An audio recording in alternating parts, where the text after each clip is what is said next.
Os trabalhos da CPMI do 8 de janeiro e da CPI do MST serão retomados nesta terça-feira. De Brasília, Bruno Pinheiro. A CPMI do 8 de janeiro ouvirá o tenente-coronel Mauro Cid, ex-ajudante de ordens do ex-presidente Jair Bolsonaro. E por decisão do STF, ele terá direito ao silêncio para questões sobre as quais é investigado, mas terá que responder aos outros questionamentos. Ele deve ser questionado sobre a troca de mensagens que indicariam estudos para um golpe de Estado.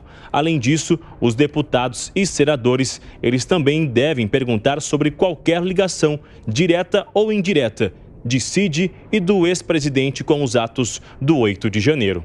Inicialmente, o depoimento de Cid seria em 4 de julho. No entanto, o presidente do colegiado, deputado Arthur Maia, adiou por causa do esforço concentrado da Câmara para analisar os projetos econômicos. Na última semana, os deputados aprovaram a reforma tributária e o projeto do CARF.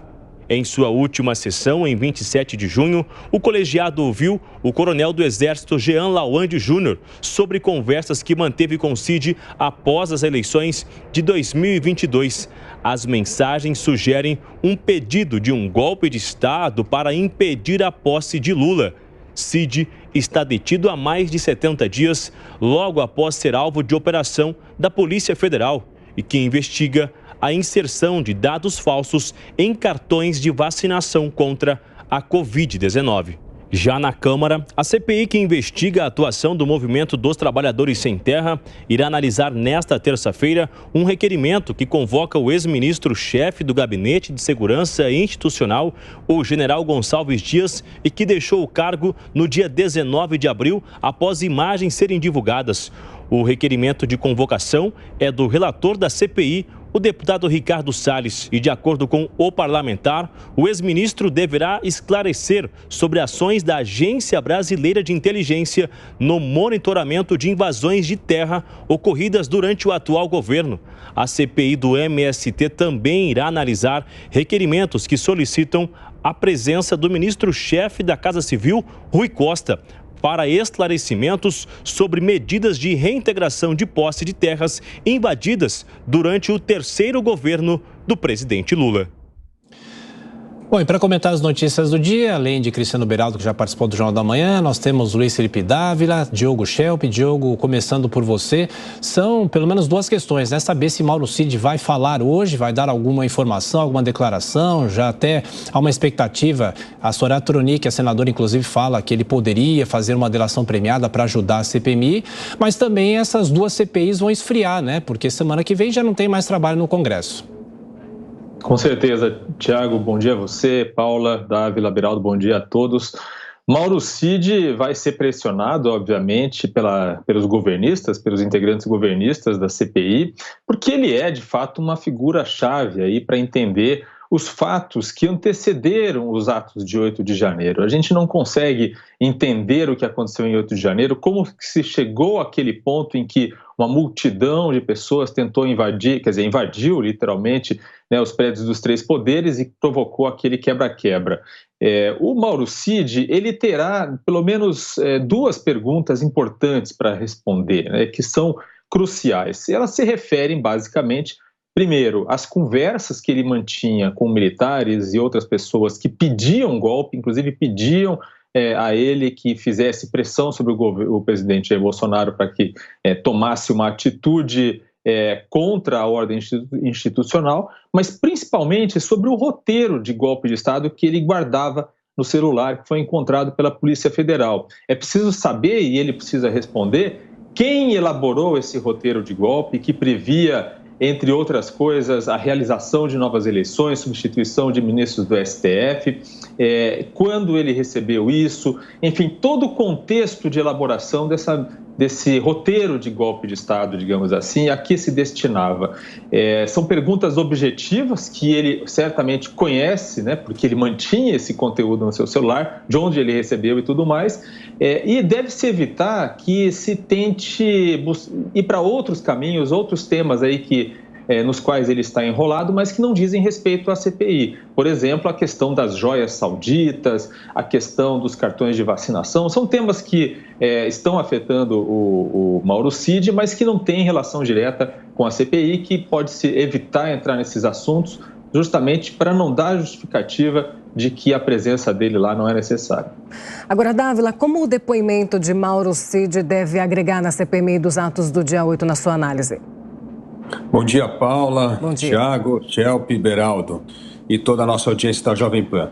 Olha, se a CPMI não quiser transformar em palco de circo, o questionamento de Mauro Cid é muito importante para esclarecer, e é isso que a opinião pública espera, se toda essa confabulação de golpe era uma atitude individual dele e de um pequeno grupo de militares, quase que eu falo assim, um movimento tenentista, né, dentro do Exército, ou se isso estava sendo coordenado, aí sim, pelo presidente Bolsonaro ou não. Essa é a questão importante, porque hoje os indícios mostram que toda essa história de tentativa de golpe era uma coisa assim de algum grupo radical dentro das Forças Armadas, mas isso nunca contou com o apoio da cúpula das Forças Armadas. Portanto, é ineficaz, porque não ia conseguir movimentar as tropas. Agora, qual é o grau de envolvimento de Mauro Cid, já contando detalhes desse plano para Bolsonaro ou não? Essa é a questão importante para saber. Mas hoje o que nós sabemos é que isso ainda está circunscrito a um grupo pequeno e que jamais teve o aval do comando das Forças Armadas. E por último, é fundamental a convocação de G. Dias, porque aí é que parece que está o maior nó dessa história. O nó dessa história é por que a inação do GSI, sabendo informações dadas pela ABIN e outras instituições alertando para o problema. Isso é o tema que nós temos de realmente esclarecer. Aí, escutando Mauro Cid e G. Dias, nós podemos começar a ter uma real dimensão do que foi o 8 de janeiro. Pois é, Beraldo, a CPI começou morna, agora teremos o recesso. Será que todas essas perguntas serão respondidas no segundo semestre? É difícil, né, Tiago? Bom dia, Paula, Chelp, Dávila. O que acontece? A gente vê claramente que o trabalho dessa CPMI, ele não tem o objetivo, o foco ou a estratégia necessária para dar à sociedade brasileira as respostas que a gente tanto quer. Se fosse para fazer um trabalho sério, objetivo, eles começariam investigando o dia 8 em si e a partir de depoimentos de pessoas que estavam lá, que participaram da invasão, que estavam ali nas forças de segurança, que de alguma forma estavam envolvidas ali, a gente poderia evoluir até, inclusive, para chegar no Mauro Cid, para chegar no ex-presidente Jair Bolsonaro, se fosse o caso. Só que eles estão começando do final. E aí, como é muito fácil você entender a lógica de uma investigação e perceber que essa lógica não está sendo respeitada, soa para mim que o próprio governo, os deputados e senadores governistas querem é causar a confusão, porque vão chamar o Mauro Cid agora sem ter ouvido pessoas que pudessem levar o 8 de janeiro até ele e dizer, olha, nessa investigação aqui sobre cartão de vacinação que foi falsificado, encontraram no seu celular isso, isso e aquilo. Faz sentido? Não faz sentido. Perdão. O que a gente precisa ver é que essa investigação da CPMI, ela tem uma linha mestra, essa linha mestra não está dada. Então, vamos ver uma série de momentos ali de lacração, de acusações e tal, mas que não vão levar a nada e provavelmente por receio desses governistas de que quando a CPMI chegue ao G. Dias, chegue ao Flávio Dino, chegue a pessoas do governo Lula, vira tudo uma grande pizza, não dá em nada para ninguém e a vida segue.